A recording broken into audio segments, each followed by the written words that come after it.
भारत हमारा देश है, हम सब भारतीय हैं। जब हम स्कूल में थे उस दिनों से हम ये प्रतिज्ञा लेते हैं, लेकिन वास्तव में देखा जाए हम अखबार पढ़ते हैं या न्यूज़ चैनल देखते हैं तो एक दूसरे के प्रति जो स्नेह भाव होना चाहिए, अलग अलग प्रांत में जो लोग रहते हैं उनके प्रति ये स्नेह भाव कम दिखाई देता है।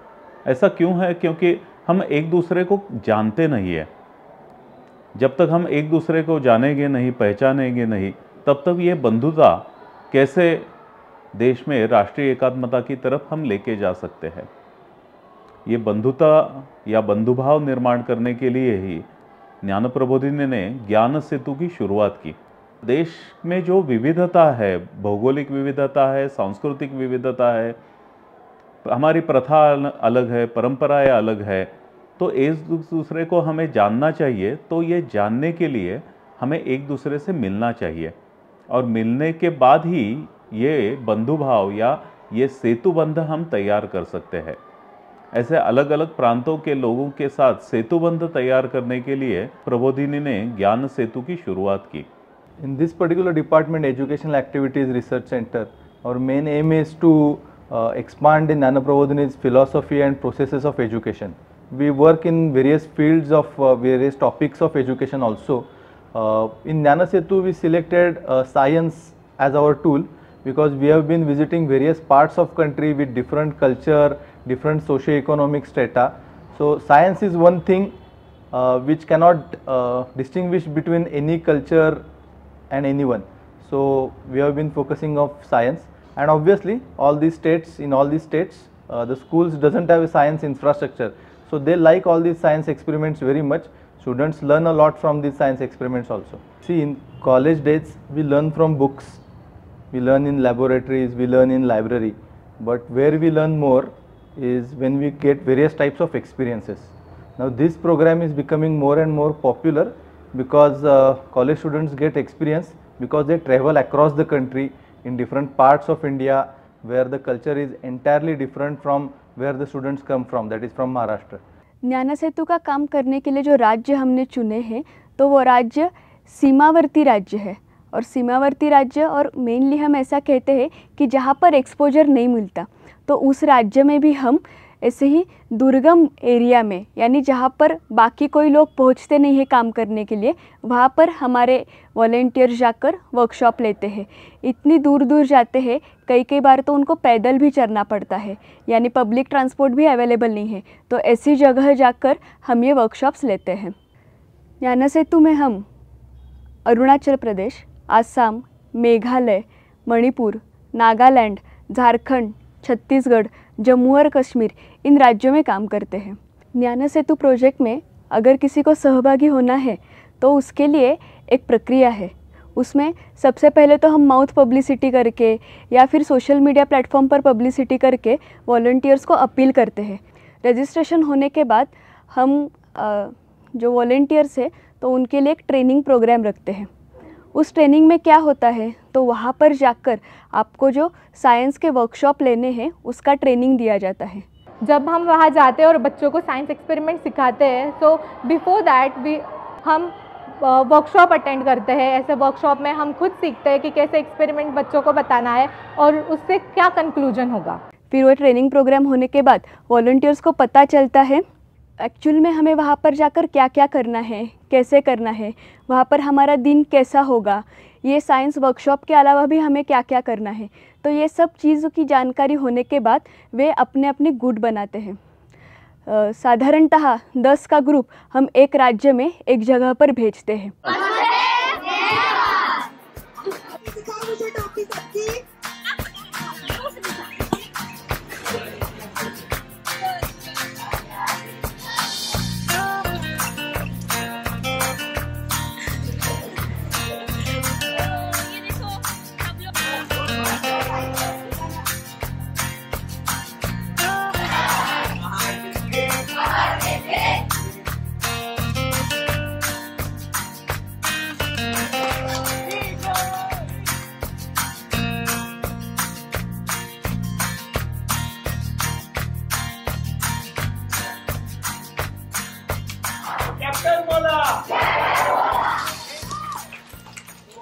Our daily routine started with visiting the schools for about 3 to 4 hours workshop.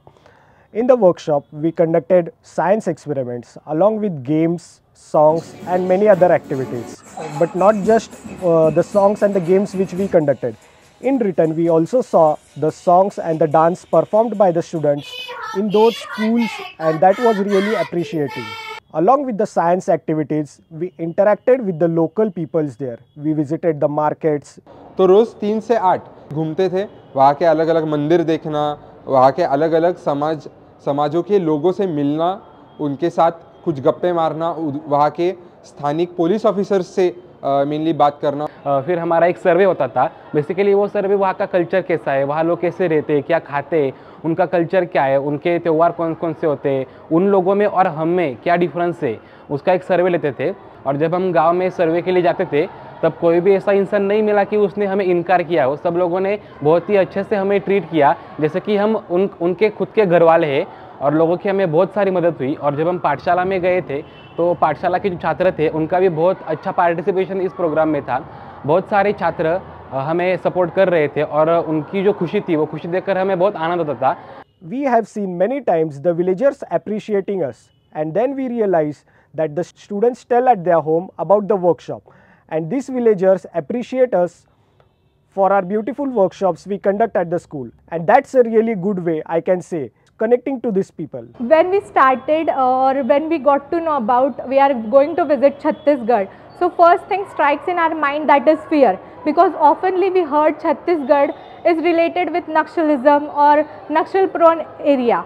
जो जब हमने हमारे फैमिली को भी बताया था कि हम छत्तीसगढ़ विजिट करने वाले हैं, that was not easy for us to get permission from them.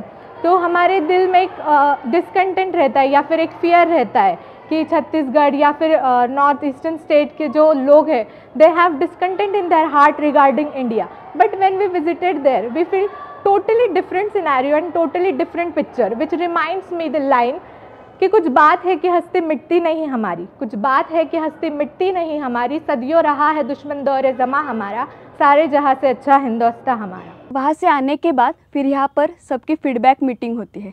Meeting में हम ये बातचीत करते हैं कि वो क्या सीखे, वहाँ पर उनको कैसा लगा और जर्नी कैसी हुई, क्योंकि हर एक चीज़ में कोई ना कोई नया अनुभव इन सबको मिलता है।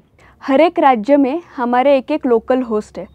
लोकल होस्ट मतलब वहाँ की ऐसी ही कोई एक संस्था जो एजुकेशन के लिए काम कर रही है। तो वो क्या करती है, तो वो वहाँ पर हमारे जो वॉलेंटियर्स जाते हैं उनकी रहने की व्यवस्था, खाने की व्यवस्था, जिस स्कूल में जाना है तो उस स्कूल में कोऑर्डिनेशन करने, यानी कब कौन सा ग्रुप किस स्कूल में जाएगा, इस प्रकार का कोऑर्डिनेशन जो है वो हमारे लोकल होस्ट करते हैं। अभी 10 साल हो गए, लेकिन 10 साल में कभी भी किसी लोकल होस्ट ने ऐसा नहीं कहा कि इस बार मत आओ, अगली बार ज़रूर आना, हम अलग अलग जगह पर जाएंगे, हमें भी इससे बहुत फ़ायदा होता है। यही सब फीडबैक उनसे भी हमें मिला हुआ है। Since inception of this program, about 600 volunteers have participated and visited 12 different states. 60,000 plus students have participated in various science workshops from 1200 plus schools. Now this program is gaining more and more popular. Last year itself, about 110 volunteers have visited 8 different states during 1 year, wherein we have reached up to 7,000 students from 85 schools. तो मुझे ऐसा लगता है कि ये प्रकल्प एक अलग ही कॉम्बिनेशन है। इसमें आपको वॉलंटियरिज्म भी दिखाई देता है, एजुकेशन के ऊपर भी हम काम कर रहे हैं और नेशनल इंटीग्रेशन के ऊपर भी काम कर रहे हैं। तो ये इन तीनों का मिश्रण है और इसे हम ज्ञान सेतु बोलते हैं। कई लोगों के ऐसे एक्सपीरियंस है कि हमने कम्युनिकेशन स्किल सीखा, हमने प्लानिंग स्किल सीखा, तो हर एक स्किल का भी पर्सनैलिटी डेवलपमेंट की तरह से ये बहुत फ़ायदेशीर रहता है। ज्ञान सेतु helped me actually to choose my career. I became a teacher. I'm now a full-time teacher in Jnanaprabodhini Prashala. So I actually come from an engineering background, but I stayed in teaching profession just because of Gyan Setu, because that Gyan Setu program taught me the gravity and the need of somebody like me in teaching profession. What is the best thing that we can take to these remote areas? And I always felt it is the Gyan, the knowledge that we can share and bridge that can we build with us and them. that is Gyan Setu. As I said, spreading feeling of oneness, national integrity and leading our country on the path of success is the ultimate gist of Gyan Setu. Gyan Setu is completing 10 years. That is a really good thing. I wish we can continue this program for many more years. ज्ञान सेतु को स्थापित हुए 10 साल हो चुके हैं। ज्ञान सेतु से जुड़े हर एक शख्स को मैं अभिनंदन करना चाहूँगी। मैं आशा करती हूँ ये 10 साल 10,000 साल में परावर्तित हो जाए। ज्ञान सेतु भारत के हर प्रश्न पर जवाब बने। ज्ञान सेतु प्रगति के पथ पर ऐसे ही कायम और अबाधित रहे। This is 10th year of Jnana Setu. What we have achieved in last 10 years is few hundred volunteers have visited different parts and they understood what they want to do, and few of them are now also working in various parts of Maharashtra, rural parts of Maharashtra, in various fields, not only education but some other fields also. So that's what we have gained through this particular program. ज्ञान सेतु को इस साल 10 साल हुए हैं और इस 10 साल में जिन लोगों ने ज्ञान सेतु में पार्टिसिपेट किया या ज्ञान सेतु की योजना उन्होंने आकार लेने के लिए अपना प्रयास किया, उन सभी को के लिए मैं अभिनंदन करता हूं और उनका आभार भी व्यक्त करता हूं। एक दूसरे के प्रति भारत के नागरिकों में जो विश्वास चाहिए, जो बंधुता चाहिए, वो ऐसे वहां जाके उनके साथ रहने से ही वो हो सकता है। तो ये जो प्रयास ज्ञान प्रबोधिनी के माध्यम से हम कर रहे हैं उसमें आप सभी सम्मिलित हो, इसके लिए मैं आप सभी को आह्वान करता हूं